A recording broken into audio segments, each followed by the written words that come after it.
Hola, buenos días. Estamos otra vez en un conversatorio sobre derecho de autor y esta vez está enfocado en cine. Tenemos a dos personas muy interesantes que nos van a hablar desde su especialidad.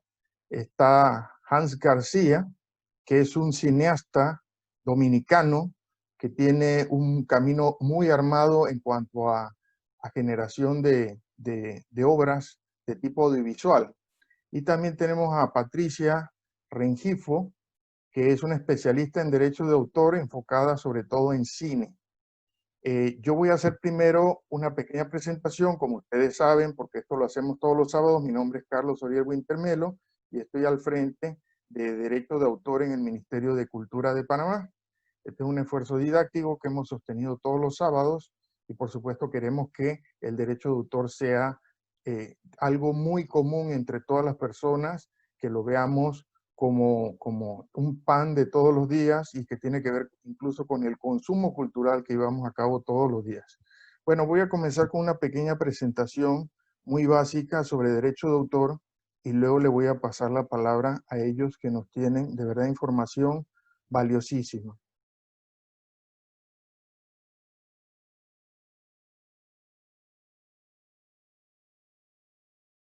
Bueno, aquí, como pueden ver en la pantalla, simplemente unos términos que son básicos para los que conocen de derecho de autor, pero que les van a servir para comprender tal vez cualquier referencia que hagan Hans y Patricia después. A ver, ¿esto qué es derecho de autor y cuáles son los derechos conexos o qué son los derechos conexos? Voy a pasar brevemente a definirlos y a darles unas recomendaciones bien prácticas. Primero, el derecho de autor es un conjunto de principios que protege derechos morales y patrimoniales del autor de cualquier obra. Como entes creativos que somos todos los seres humanos, pues producimos casi de manera espontánea, de manera natural, obras escritas, obras audiovisuales, software también, y producimos obras musicales, y todas esas obras pues son propiedad intelectual del creador. Así que tenemos que tener ciertas reglas para poder convivir sanamente con ellas y no irrespetar al que produjo ese bien inmaterial. Bueno, el principio del derecho de autor se remonta sobre todo al tiempo en que se pudo comenzar a masificar la obra cultural o artística. Mientras pues eran unos pocos pergaminos, por decirlo así, era muy fácil rastrear a dónde estaba cada uno, pero cuando nace la imprenta de Gutenberg, no sabemos o dejamos de tener total control sobre dónde están las copias y cómo se está usando esa obra. En ese tiempo en que ya se comienza a masificar, pues surgen debates, por lo general, sobre todo cuenta la historia que las editoriales comenzaron a sacar indiscriminadamente libros o copias del libro o de la obra, y esto sin reportar ninguna ganancia al escritor o al productor de esa obra, al autor. Entonces comenzó a surgir el derecho de autor como un principio de equidad, con el estatuto de la reina Ana. Y hace pues, ya varios siglos, y este principio de poner en la balanza cuánto le va a costar al consumidor de ese conocimiento que está en una obra y cuánto recibe el autor de esa obra, es el que permanece. O sea, no puede ser la obra tan cara o tan onerosa que no puedan las personas consumirla, no puedan las personas acceder a ella, y por otro lado también tiene que tener la suficiente ganancia del autor para poder sostenerse. Entonces, ese es el principio básico. Los derechos conexos son todos estos esfuerzos creativos que ayudan a poner a disposición del público la obra. Los intérpretes musicales son un ejemplo, las editoriales también, y un largo etcétera. Patricia seguramente nos va a hablar más de lo audiovisual, que no me voy a meter mucho con eso. Y los derechos morales y patrimoniales, que ya los mencionamos, que son dos elementos importantes de lo que protege o protegemos de la obra de un autor. Los morales tienen que ver con la paternidad de la obra, verla como una extensión de la personalidad del autor, es decir, el autor sigue teniendo control sobre cómo se altera esa obra, o si se altera, él sigue teniendo también potestad sobre que siempre se le reconozca a él como el autor, Y por otro lado, los derechos patrimoniales tienen que ver con la explotación o usos de esa obra, cómo se utiliza esa obra incluso para lucrar y pues qué le toca al autor por el derecho que tiene sobre ella. Finalmente, estas son unas recomendaciones muy prácticas. Como tal vez saben, el Ministerio de Cultura nació hace prácticamente un año y antes de eso, derecho de autor era un tema que se manejaba en el Ministerio de Comercio e Industrias. Entonces, a veces se da la confusión de que no saben a qué entidad dirigirse. Todo lo que tenga que ver con autorías, o sea, con derecho de autor, con obras, derecho de autor y derechos conexos, pasó al Ministerio de Cultura y se quedó en el Ministerio de Comercio e Industrias la parte de la propiedad intelectual que se refiere a la propiedad industrial.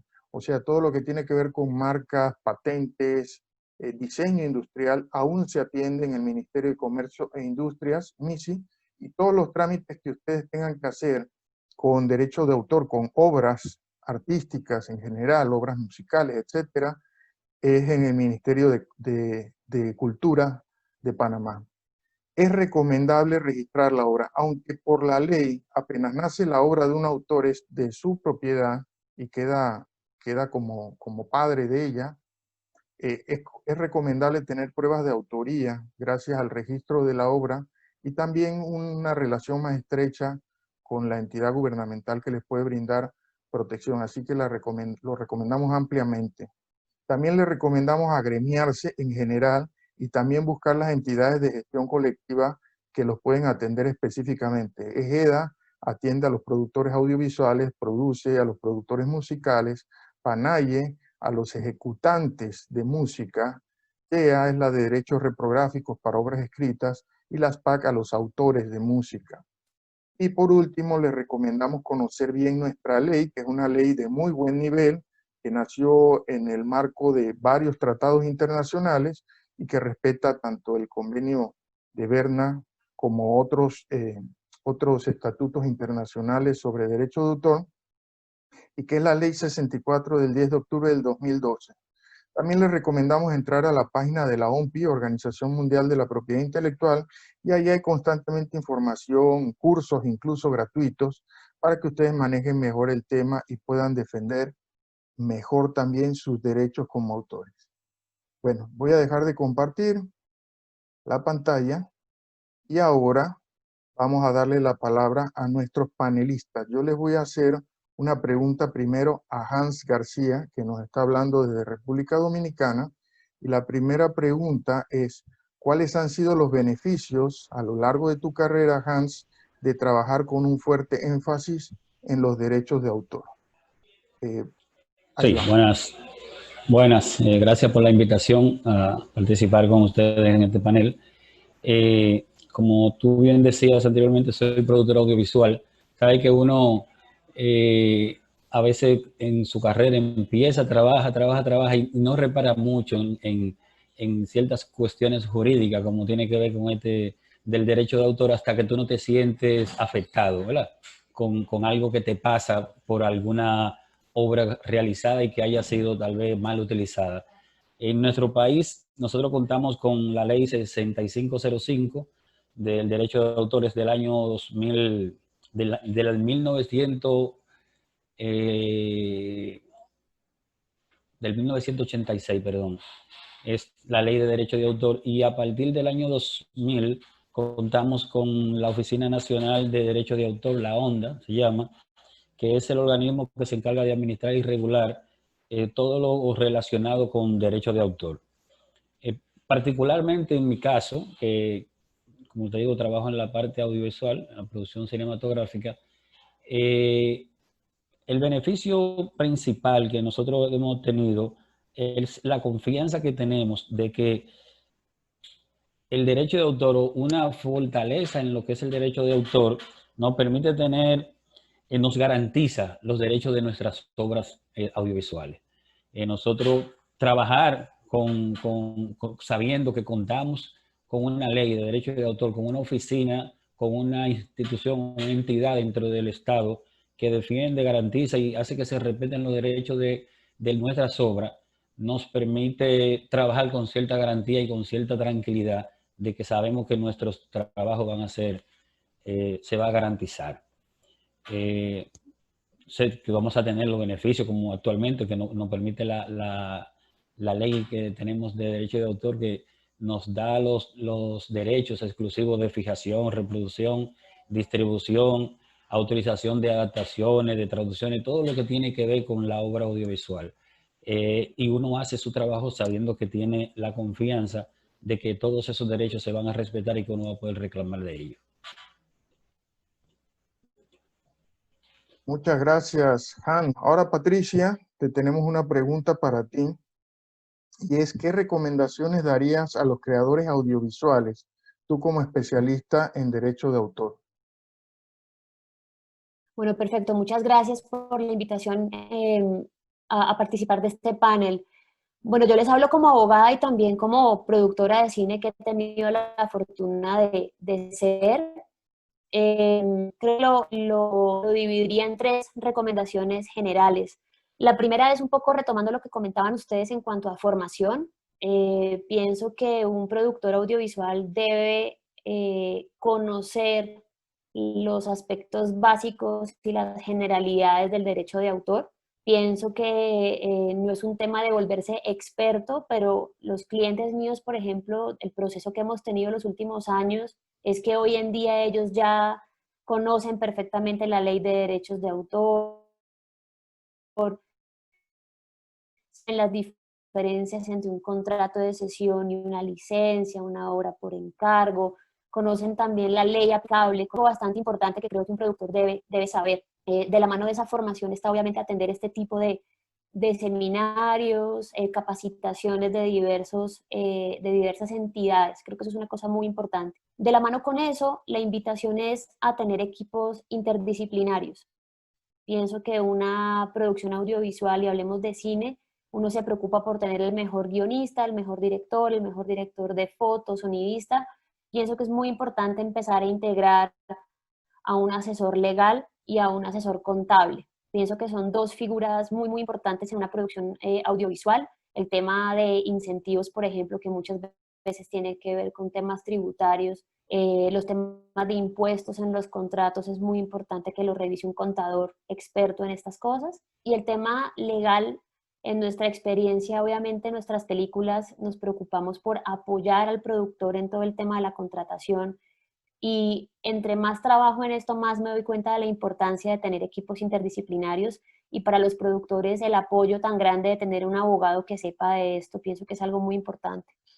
Y finalmente pienso que, retomando el tema de política pública y el tema de agremiación, pienso que es muy importante que los productores o todas las personas que hacen parte de la cadena de valor del audiovisual participen de los espacios que puedan haber, dependiendo cada uno donde se encuentre, el país donde se encuentra, que se hagan parte de las agremiaciones. Es decir, todo el tema de gestión colectiva, y podremos hablar de gestión colectiva en una maestría porque es un tema apasionante, pero todo el tema de cómo se recauda, cómo yo puedo tener acceso a mis regalías de ley, a poder tener derechos, digamos, sobre las ventas que se den de mi contenido en diversos formatos y territorios, va a depender obviamente de que yo me asocie o me afilie a una sociedad de gestión colectiva que me permita hacer ese recaudo de manera efectiva. También al agremiarnos como productores, ya sea como directores o como actores, es evidente que esa agremiación da la oportunidad de generar beneficios y de generar política pública. En países como Argentina, por ejemplo, los gremios han logrado tarifas mínimas para los contratos. En nuestros países, en Colombia no lo hay, en Panamá tampoco, no sé si en República Dominicana lo haya, pero ese tema de no tener tarifas tan bajas para temas técnicos, que las agremiaciones sean fuertes y consistentes, logran mejoras en política pública. Entonces yo lo repartiría, creo que mis recomendaciones en esas tres cosas: formación, creación de equipos interdisciplinarios y ojalá duraderos, cuando ya logra tener un equipo consolidado para hacer varios proyectos. Y lo tercero es política pública, moverse y estar enfocado en eso. Esas serían mis recomendaciones. Bueno, muy buenas recomendaciones, Patricia. Muchísimas gracias por tu aporte. Y ahora vamos de nuevo con Hans. Hans, ¿Cómo cambiará o cambió el COVID-19 la creación audiovisual desde tu punto de vista? Yo sé que es una pregunta muy amplia, pero bueno, danos tu perspectiva.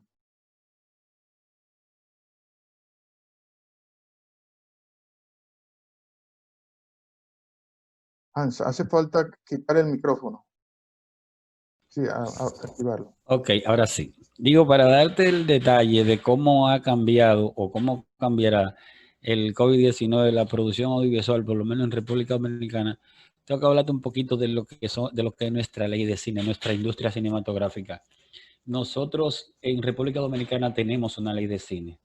Es la ley 108-10, una ley que permite que las empresas inviertan hasta el 100% del costo total de la película, siempre y cuando ese 100% no pase del 25% de lo que ellos deben de pagar de impuestos sobre la renta.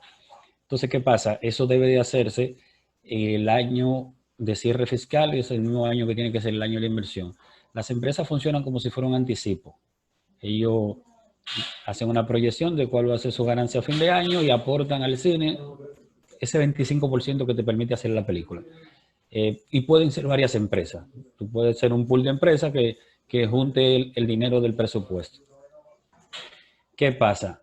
Con esta situación del COVID-19 y esta paralización que ha habido a nivel económico, se visualiza bien difícil la posibilidad de producir al corto, mediano plazo, digamos así, no a largo plazo, porque las empresas no tienen esa posibilidad de ganancia que tenían antes del COVID y que iba a permitir que ellos invirtieran en las películas. En nuestro país, por ejemplo, se da el caso de que yo diría que el 95 o el 90% de las empresas tienen cierre fiscal a 31 de diciembre. Eso le permitía invertir, pero ¿qué pasa? Como es una especie de anticipo, esas inversiones siempre llegaban en el último trimestre del año. Y siempre a final de año hay una gran cantidad de producciones. A diferencia de otros años, este año se empezó a producir desde enero. Ya habían varias producciones corriendo en enero, en febrero y en marzo. Yo fui uno de los afectados, por ejemplo, porque yo tenía una filmación que empezaba, una producción mía, el 19 de marzo y se paró el país, se entró en cuarentena el 17 de marzo. Entonces, 2 días antes de empezar el rodaje, ya habiendo terminado una preproducción. Entonces, ¿cómo afectó o cómo está afectando y afectará? En muchos términos. Primero, en lo que tiene que ver con la inversión. Van a decaer las inversiones porque las empresas no van a tener las ganancias que tenían anteriormente y eso ha creado una especie de paralización económica en ese sentido. Por lo mismo que te decía, las producciones eran a fin de año. Este año se estaban proyectando producciones desde el principio del año. Eso paró todo y ha creado una situación económica bien difícil para los técnicos de la industria, porque son gente que en el periodo de, vamos a decir, de zafra de la industria audiovisual o de la industria cinematográfica, que es donde se hacen las películas, o se hacían a final de año, en el otro periodo se la pasaban trabajando en publicidad, en documentales, infomerciales, pero con la paralización total no hay trabajo de ninguna índole. Entonces, económicamente y a nivel de trabajo ha afectado grandísimo. El aumento de los costos de los presupuestos que se proyecta. Producto de ahora, por los protocolos que se están aplicando, que se están preparando, nosotros trabajamos en conjunto con la Dirección General de Cine, que es el órgano regulador de la ley de cine aquí en República Dominicana. Nosotros somos miembros de la Asociación Dominicana de Profesionales del Cine, que es la asociación que agrupa a todos los técnicos y profesionales, y trabajamos en conjunto con ellos en la creación de ese protocolo de filmación que se va a aplicar a partir de que se dé la posibilidad de rodar. Se supone que a partir del 1 de julio ya se empezó a mover otra vez de nuevo todo. Y el encarecimiento de los presupuestos a nivel de gastos, por ejemplo, de transporte, porque no pueden andar toda la gente dentro de un minibús apiñado, gastos médicos, pruebas de COVID, por ejemplo, gasto de mascarilla, guante, gel de limpieza, desinfección de locaciones. Eso le ha aumentado qué sé yo, un 5%, 2%, 3% a los presupuestos. La dificultad del movimiento por la misma situación de la distancia social que hay que mantener. La misma, los cambios que ya se están planteando en las historias, porque ya la gente no quiere tampoco estar como que si te besaba, que si te abrazaba, que si el tumulto, que la producción con muchos extras, eso se está replanteando y eso se está parando porque precisamente los protocolos indican que hay que evitar las aglomeraciones, mantener la distancia social. Entonces ya eso también es algo que está afectando no solamente la realización como tal, sino también la creación y la creatividad dentro de la industria, del quehacer cinematográfico. Y también algo que nosotros desde la asociación, junto a una ONG, estamos también visualizando y trabajando, y es la mentalidad de la gente. La parte psicológica y de pensamiento de la gente, porque todo el mundo está difícil, con una especie de recelo, de cuidado, de paranoia, es la palabra, con esta situación del COVID. Eso también es algo que ha afectado y que nosotros entendemos que nos tomará un tiempo adaptarnos. Sabemos que esto va a pasar, lo que no sabemos cuándo va a pasar, y lo que sí sabemos es que tenemos que aprender a vivir con esto, y que independientemente de que esto puede afectar la realización cinematográfica y hasta la creatividad, como decían, tenemos que aprender a vivir con el COVID-19 hasta que desaparezca o hasta que haya una vacuna. Hola Patricia, vamos ahora con la pregunta que te corresponde. ¿Cuáles son las perspectivas en cuanto a derecho de autor en esta época de crisis? Por supuesto, en el sentido de lo audiovisual. Adelante, Patricia. Gracias. Bueno, mira, el tema del derecho de autor en este momento toma una importancia, bueno, siempre la ha tenido, y creo que todos hemos estado de acuerdo en que esto ha sido una evolución constante. Hace unos años la gente, como bien ustedes comentaban, no registraba las obras, no sabía muy bien a qué tenía derecho, ni sobre las obras propias ni sobre las de los otros, los usos de la música, etcétera. En este momento, a raíz de la crisis, y por lo menos lo que estamos viendo en nuestro trabajo, es que si bien la producción está parada, otros agentes, digamos, de la producción audiovisual o del entorno audiovisual siguen trabajando, como es la postproducción, la distribución, la animación, todo lo que se puede hacer, digamos, a través de canales digitales. Entonces, en este momento el tema de derechos de autor toma una importancia enorme porque viene todos los procesos de ventas y de negociación de derechos. Entonces, en la medida en que, y creo que ahora la gente está comprando hartísimo contenido que ya se produjo, entonces va a ser muy importante que la cadena legal de esos contenidos esté saneada y los titulares, digamos, tengan realmente la capacidad de vender y de gestionar esas ventas. Entonces, en este momento nosotros, por ejemplo, estamos trabajando muchísimo en todo el tema de curar la cadena legal de películas o de producciones, de hacer todos los contratos con las plataformas digitales, por ejemplo, que ahora muchos van a estrenar directamente en plataformas, no van a pasar por Theatrical, ya que las salas están cerradas, se están generando unos nuevos procesos de negociación, unos nuevos esquemas también de cómo se van a comercializar esos contenidos audiovisuales. Y en eso el derecho de autor tiene toda la importancia del caso, porque si mi producción audiovisual tiene algún problema, por ejemplo, a nivel contractual, ya sea con los actores porque no tienen los derechos de imagen, o ya sea con alguno de los técnicos por algún tema de derechos de autor, o cuando hay coautores o co-guionistas, si hay algún problema con eso, la película no se va a poder vender, o la película no se va a poder distribuir, o se va a poder hacer, pero en un riesgo muy alto de tener una reclamación, ¿no? Una reclamación por derechos de autor. Entonces, creo que las perspectivas ahorita, creo que hay un énfasis importante en las otras áreas, como serían los distribuidores. En este momento, por ejemplo, todo el tema de post y de animación avanza, como les decía. Estamos todos atentos, como bien decían ahorita Hans, con el tema de las medidas de bioseguridad para poder rodar. pero sabemos que aun cuando salgan las medidas de bioseguridad se va a incrementar los presupuestos y la gente va a estar muy nerviosa y quieta por el momento para invertir. Colombia también ahora ha sacado unos incentivos interesantísimos para producción audiovisual que tiene no solamente la devolución del cash rebate, sino también un certificado de inversión audiovisual que da un beneficio tributario. Salieron unas nuevas convocatorias para otras áreas de las industrias creativas, donde también se da un beneficio tributario.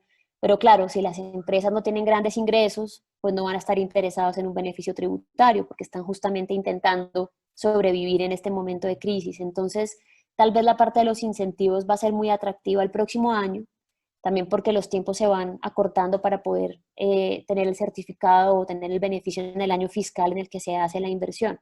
Pero digamos que para las otras áreas que siguen andando, como ya les comentaba cuáles son, el tema de derechos de autor es bastante importante justamente para poder garantizar que se puede hacer. Y un ejemplo que me parece interesante traer a colación es que al inicio de la pandemia salió un decreto del gobierno aquí en Colombia donde quitaba la obligación a los canales de tener la parrilla mínima de contenidos colombianos. Y porque decía que iba a ser muy complicado para los canales conseguir contenido. Y justamente hablando de la fuerza de los gremios, se juntaron todas las agremiaciones de directores, de escritores, los productores, y se quejaron y montaron, mejor dicho, un escándalo, mandaron una carta al gobierno, hicieron de todo, y ese decreto se levantó, se quitó. Porque, ¿qué dijeron? Hay muchísimo contenido ya hecho, tenemos cantidad de películas rodadas que no vamos a poder estrenar en taquilla, y encima de todo los canales no van a estar obligados a comprarlas.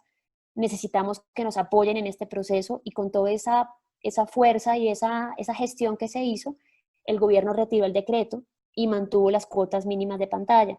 Entonces, es un ejemplo bonito de cómo el poder de las agremiaciones y el poder de trabajo conjunto logra tener un resultado efectivo en política pública que fue casi inmediato, ¿no? Que hubiera podido ser un problema para esa última parte del eslabón de la cadena que son las ventas de los contenidos ya hechos. Entonces creo que las perspectivas en este momento son interesantes y hay que esperar a ver cuál es el desarrollo de lo que viene. Muchas gracias, Patricia. De verdad que nos ha quedado, yo creo que muy bien el panel.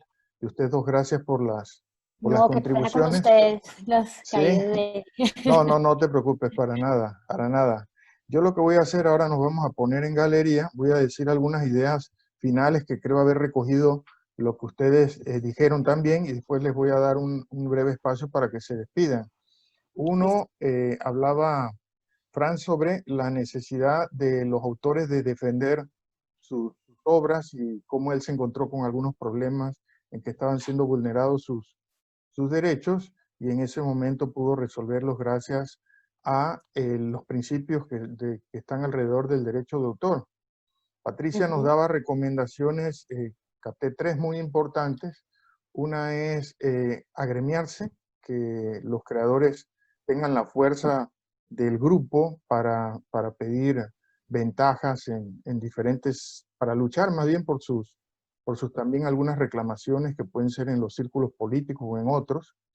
También hablaba Patricia de la importancia de hacer grupos interdisciplinarios que trabajaran, incluso ella recomendaba que hubiera un contador y también un asesor legal, y que también se formaran con todas las recomendaciones coincido muchísimo, que se formaran en términos de derecho de autor. A veces se piensa que es algo lejano, pero lo cierto es que nos afecta directamente como creadores. Y por otro lado, sobre las perspectivas actuales, Hans hablaba, bueno, del panorama económico que es sombrío en todos los países, que bueno, que están los retos más que nada. Me gustó una palabra de Patricia que decía que las perspectivas son interesantes, o sea, ahí ya están surgiendo algunos espacios para contrarrestar esto que ha significado el COVID-19. Hablaban de que ya los estrenos, Patricia, se iban a hacer obviamente en plataformas streaming. Les comento que aquí en Panamá, y me parece pertinente ahora decirlo, están resurgiendo lo que llaman los autocinemas, ¿no? Que habían desaparecido, con el fin de que bueno, haya la suficiente distancia entre las personas, no haya el peligro de contagio, Entonces siempre deben surgir nuevas ideas para contrarrestar todo esto que es un poco difícil. Bueno, entonces ahora les voy a dar un espacio para que se despidan, agradecerles de parte de mía especialmente, pero también del Ministerio de Cultura, del ministro Carlos Aguilar, que por cierto, él es cineasta, casi todos en el nuevo ministerio, además de las labores que estamos realizando como funcionarios públicos, venimos de disciplinas artísticas, y eso creo que nos da una motivación muy especial porque estamos ayudando a los creadores, que son como nosotros. Entonces, bueno, le voy a dar un espacio primero a Hans para que se despida de las personas que nos están viendo y escuchando, y luego a Patricia. Sí, nada, agradecerle la oportunidad de que estemos compartiendo en este panel y nada, reiterarle que con lo que tiene que ver el futuro de las producciones después del COVID-19, solo nos queda, como mencionaba anteriormente, aceptarlo y aprender a vivir con eso. Y ser más creativo, tendremos que ser más creativos, tendremos que ser más diligente a la hora de producir, saber optimizar los recursos, porque sabemos que tenemos que cuidarnos y que tenemos que cuidar a los demás. Entonces, como yo le digo, por ejemplo, a la gente en mi producción, como dicen los cristianos, la salvación es personal, pero nosotros tenemos que cuidarnos nosotros para poder cuidar a los demás. Entonces, nada, vivir con esto, que como le llaman la covidianidad, y seguir adelante. Y adelante, Patricia. Adelante, Patricia, para que Bueno, una pequeña despedida. muchísimas gracias por la invitación y por la oportunidad de estar en el panel. Me gustan las dos palabras que mencionó Hans en la despedida, lo de optimizar y lo de la creatividad. Siempre que hablamos del sector audiovisual y de la industria del entretenimiento, hablamos de creatividad, ¿no? Y ahora que está de moda la economía naranja, se habla de innovación. Entonces, el reto que tenemos ahora es ver cómo innovamos para que esta industria se mantenga y obviamente apelando a nuestra creatividad y no solamente a la creatividad del quehacer cinematográfico, sino la creatividad de todos los que estamos alrededor como consultores. Creo que todos estamos interesados en que esto funcione, porque además todos reconocemos, y eso es algo muy lindo del cine hoy en día, es que ya por fin se entendió que el cine es muy importante para la economía y que da muchísimo empleo y que da muchísimos incentivos y que genera muchísimo movimiento en un país.